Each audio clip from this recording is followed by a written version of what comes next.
불법 말소된 등기까지 했어.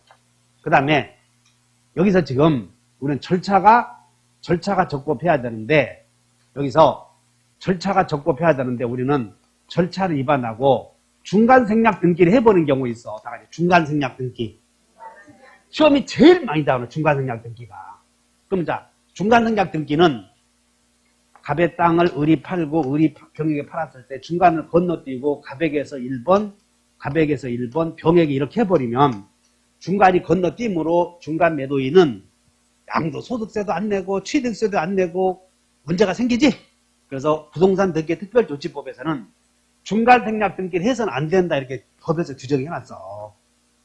근데 중간 생략 등기를 했대 이렇게.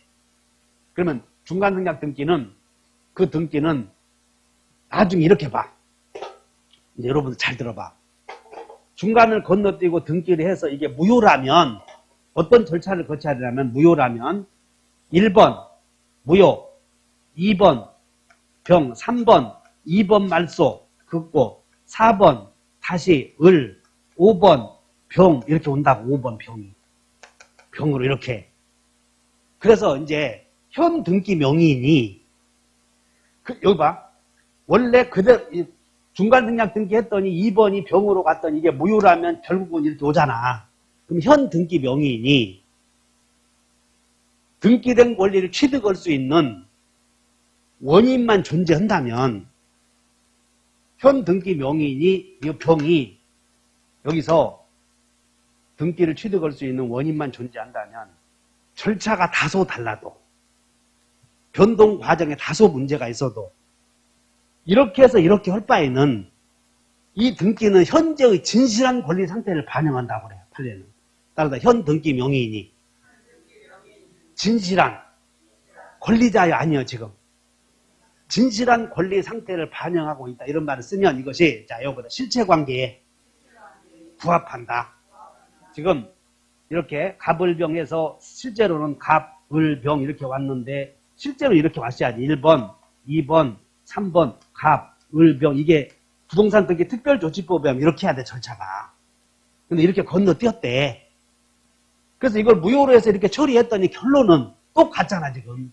그럼 이렇게 된다고. 현 등기 명의인이 권리를 취득할 수 있는 진실한 권리 상태를 반영하고 있다면 절차가 다소 달라도 그 등기를 유효로 해버리자고 말이야. 그러니까 결론이 중간 생략 등기는 유효요 무효요? 유효다 그 말이야. 유효.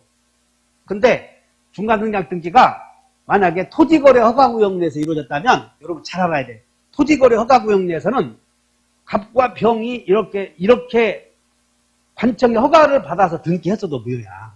왜냐하면 토지거래 허가구역 내에서는 당사자마다 다 허가를 받아야 돼. 갑과 을의 허가, 을과 병의 허가 다 받아야 된다고. 근데 여기서 허가 안 받고 이렇게 허가를 받았잖아. 그래도 그 등기는 무효. 그러므로 중간생략 등기는 원칙이 유효요 무효요? 근데 어디에서는? 토지거래 허가구역에서는 무효인데 여러분들 한 장 넘겨보면 46페이지에 중간생략 등기 나오나? 여기 한 문제가 나와. 중간생략 등기가. 그래서 여기서 봐. 이 중간생략 등기는 갑을병이 자 어쨌든 중간생략 등기가 이루어지면 효력만 봐. 어쨌든 자 중간생략 등기는 원칙이 유효요 무효요? 원칙이 유효. 다만 어디에서는 무효? 토지거래 허가구역 내에서는 중간생략 등기 이유를 묻지 않고 무효야. 그럼 여기서 자 이 X토지에 대해서 갑에게 을, 을에게 병. 그래서 일단 중간생략 등기는 효력은 살펴봤어. 그럼 이제 두 번째는 뭘 물어보냐면 등기 방식만 물어봐. 등기 방식. 그래서 첫째 삼자간 합의가 있냐 없냐 따져서 삼자간 합의가 있으면 그냥 외우면 돼. 삼자간 합의가 있으면 병은 갑에게 자 지금 갑 토지가 X 토지 등기부를 보면 1번 소유자 갑으로 돼 있어. 그러면 삼자가 이렇게 합의했으면 병은 2번 나에게 직접 이렇게 이전해 주실 할 수 있어. 합의가 있으면. 자 이제 외워본다. 합의가 있으면 직접 해달라 할 수도 있고 병은 2번 을에게 등기해 주시 이렇게 할 수도 있어. 대위에서. 그래서 을에게 3번 이렇게 해갈 수도 있다는 것이야. 그래서 합의가 있는 경우에는 에어버리 직접 또는 대위. 대위라고 하는 것은 나는 을과 매매계약을 해서 을에게 내가 채권이 있으니까 소유자야. 대위라고 하는 것은 직접 해달라고 하는 게 아니고 을의 명의로 등기해 주셔 하는 것이 대위라고 하는 거예요. 그래서 우리는 대위라고 하는 걸 하도 많이 했지. 사실 재산권은 상처 대포. 그러니까 이 을의 갑에 대한 등기 청구권을 병이 대위하는 거예요. 이렇게. 아까 대위에 나왔지? 그 대위는 직접 하는 거다. 대위하는 거다.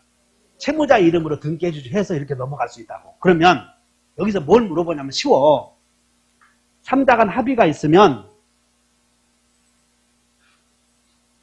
중간 이렇게 3자 간 합의가 있으면 중간 매도인은 최초 매도인에게 합의해놓고 3자 간 합의해놓고 중간 매도인이 갑에게 야 나에게 다시 등기해 주시오 하면 돼 안 돼? 3자 간 합의했어. 그래놓고는 우리 갑에게 다시 가서 나에게 등기해 줘 할 수 없다 하면 틀려 이런 것들이. 왜냐하면 3자 간 합의했어도 최초 매도인은 최종 매도인 대위할 수 있다고 하지 않았어. 따라서 정신 바짝 차려봐. 3자 간 합의가 있어도 계약의 당사자가 바뀌는 것은 아니야. 여전히 갑과 을이 당사자이고 을과 병이 당사자이므로 3자 간 합의가 있어도 중간 매도인의 최초 매도인에 대한 등청이 가는 것은 여전히 존재해. 그럼 따라간다. 그래서 대위할 수 있다. 그거 하나 외워놓으면 되는 거야. 직접 또는 대위. 아, 대위? 그럼 대위할 수 있다는 얘기는 중간 매도인의 등청이 살아있구나. 이렇게 생각하면 되잖아. 그러니까 공부량을 좀 되도록이면 줄여줘야 되거든. 하잖아. 직접 또는. 어디 보자. 합의가 있으면 등기 방식이 어떻게 하라고 했어? 직접 또는 대위. 그럼 대위한다는 얘기 의미 알았지? 대위하면 중간 매도인의 등청은 존재하는 거예요? 사라진 거예요? 존재하는 거라고 이렇게. 됐나? 근데 합의가 없어. 합의가 없으면 우리는 을이 갑에 대한 등청을 이렇게 양도해. 등청을 양도. 병아, 내가 갑에 갖는 등기 청구권을 너에게 양도하겠다. 그리고 이렇게 통지해줘. 그래서 합의가 없는 경우 결론은 3자 간에 합의가 없으면 별 짓을 다 해도 외워봐. 직접은 없고 대위는 있다. 그렇게만 외워놓으면 등기 방식이 합의가 없으면 직접은 돼? 안 돼? 안 돼. 근데 여러분들에게 속아 넘어가는 게 자, 기본 지식이 41페이지로 한번 가봐. 41페이지. 41페이지에 빨리 펴. 맨 위에 양가로 3번에 한번 여기다 등청의 양도, 대항요건. 요걸 머릿속에 담아둬야 되나. 등청의 양도와 대항요건. 그러니까 이 말은 뭐냐면 자, 다시 이쪽으로 가자. 갑이 을에게 팔고 을이 이렇게 병에게 팔아서 3자 간에 합의가 시방 있는 거예요? 없는 거예요? 없어. 그럼 3자 간에 합의가 없을 때 등기 방식은 3자 간에 합의가 없으면 등기 방식은 직접은 돼 안 돼. 병은 갑에게 직접 해달라고 절대 못해. 근데 여러분 어떻게 속이냐면 우리는 이 을의 갑에 대한 등기 청구권이 채권이야, 채권. 그러면 그 채권을 이렇게 양도해. 병아, 내가 갑에 대하여 갖는 등기 청구권을 너에게 넘기겠다. 알았다. 그럼 이 양도가 이루어졌어. 그러면 양수인이 채무자에게 내가 등기 청구권 양수인인 게 나에게 등기해 주시오라고 해서 가서 대항하려거든. 을이 채권 양도인이 그 사실을 채무자에게 통지해 줘야 돼. 가봐. 내가 너한테 갖는 등청을 병에게 양도했으니까 그렇게 알아라. 통지해 주면 이게 채권 양도의 대항요건으로 일반적인 채권 통지만 있으면 대항할 수 있어. 만약에 을이 갑에게 1억을 받을 채권이 있다고 봐. 1억. 그래서 병에게 받아가거라. 그리고 통지해주면 그건 돈이야. 이렇게 해줘도 이렇게 해줘도 무슨 상관이야. 누구한테 줘야 되는데. 그래서 채권 양도의 통지로서 대항 요건은 통지만 해주면 되는 게 일반적이야. 근데 이 경우는 통지 갖고는 안 되고 땅이기 때문에 땅은 답이 을에게 주느냐 병에게 주느냐는 대단히 중요한 문제야 이게. 그래서 이 을이 갑에 대한 등청을 양도하고 그 사실을 통지했어. 그러면 최종 매수인은 최초 매도인에게 중간 매도인의 통지, 채권 양도의 통지를 이유로 직접 등기 청구할 수는 그거 하나 외워놓으면 되는 거예요 이게. 그러나 시효 완성자는 등기 청구로 양도하고 통지해주지. 그럼 시효 완성자로부터 점유를 이전받은 사람은 채권 양도의 통지를 이유로 소유자에게 직접 등기해달라고 할 수 있어. 그것이 1번, 2번이야 지금. 어디 읽어보자. 중간 매도인의 등기 청구의 양도. 자, 최초 매도인의 무엇이 있어야 돼? 승낙 또는 동의가 있어야 최종 매수인이 대항할 수 있다. 그러나 양가로 2번. 시효 완성자의 등청의 양도는 승낙이 있어야 돼. 통지만 있어도 돼. 통지만 있어도 대항할 수 있다. 그걸 구별해 주시면 돼. 이해하셨나?